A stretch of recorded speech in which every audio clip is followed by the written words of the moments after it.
Hello बच्चों, let's read this question. The question say that which among the following statement are incorrect for gas। यहाँ पर बच्चों चार statement given है। इन चारों में से जो स्टेटमेंट गैस के लिए इनकरेक्ट है उसको आइडेंटिफाई करना है, देन करेक्ट ऑप्शन को सेलेक्ट करना है।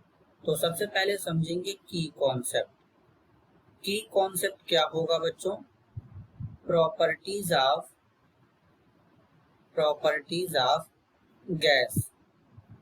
अब बेसिकली बच्चों अगर हम गैस के प्रॉपर्टी की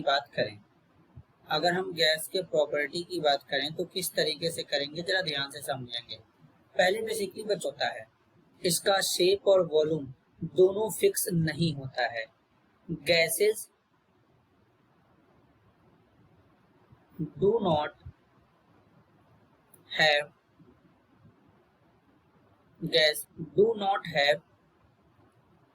ए definite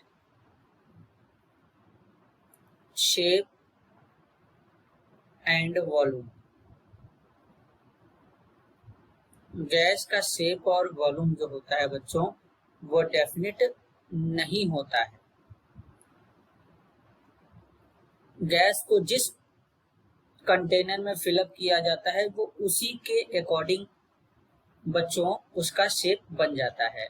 तो बेसिकली अगर हम बात करें यहाँ पर एक एक स्टेटमेंट के बारे में, तो पहले स्टेटमेंट बोला गया gases do not have a definite shape and volume.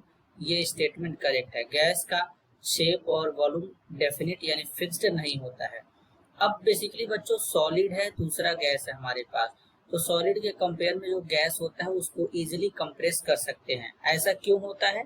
क्योंकि सॉलिड में जो पार्टिकल होते हैं बहुत ही क्लोज होते हैं इस तरीके से, क्योंकि सॉलिड में इंटरमोलिकुलर फोर्स जो होता है बच्चों बहुत ही स्ट्रांग होता है, लेकिन गैस में पार्टिकल जो होते हैं बहुत ही दूर दूर होते हैं। इंटरमोलिकुलर फोर्स जो होता है बहुत ही वीक होता है। तो इसलिए गैस के बीच में स्पेस बहुत ज्यादा होता है, इसलिए इसको कंप्रेस कर सकते हैं आसानी से सॉलिड के कंपेयर में। तो दूसरा स्टेटमेंट भी करेक्ट होगा। अगर किसी गैस को एक कंटेनर में फिलअप किया जाए तो उसमें जो गैस होगा वो कंटेनर के वॉल पे प्रेशर क्रिएट करता है। तो जो प्रेशर क्रिएट करेगा हर डायरेक्शन में उसका प्रेशर जो होगा वो सिमिलर होगा बच्चों। तो स्टेटमेंट थर्ड भी यहाँ पर करेक्ट है। 4 में बोला गया mass of the gas can not be determined by weighing a container in which it is enclosed. ये स्टेटमेंट यहाँ पर गलत है बच्चों, क्योंकि ये स्टेटमेंट में बेसिकली यहाँ पर जो गैस का मास होता है वो डिटरमाइन किया जा सकता है। कैसे डिटरमाइन किया जा सकता है बच्चों? The mass of A gas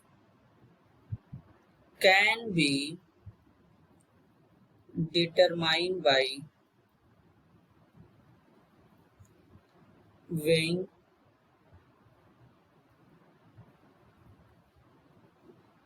the container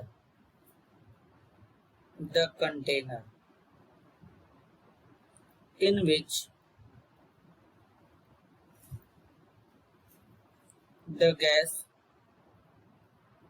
is enclosed, and again weighing the container।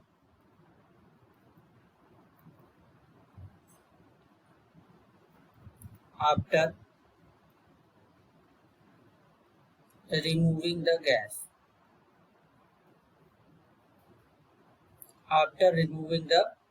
gas,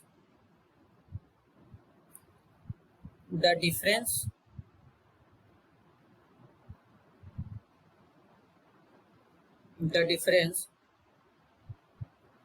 between the two weight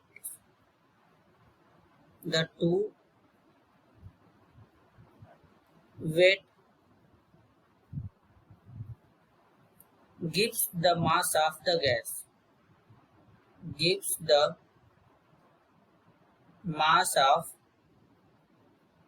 the gas,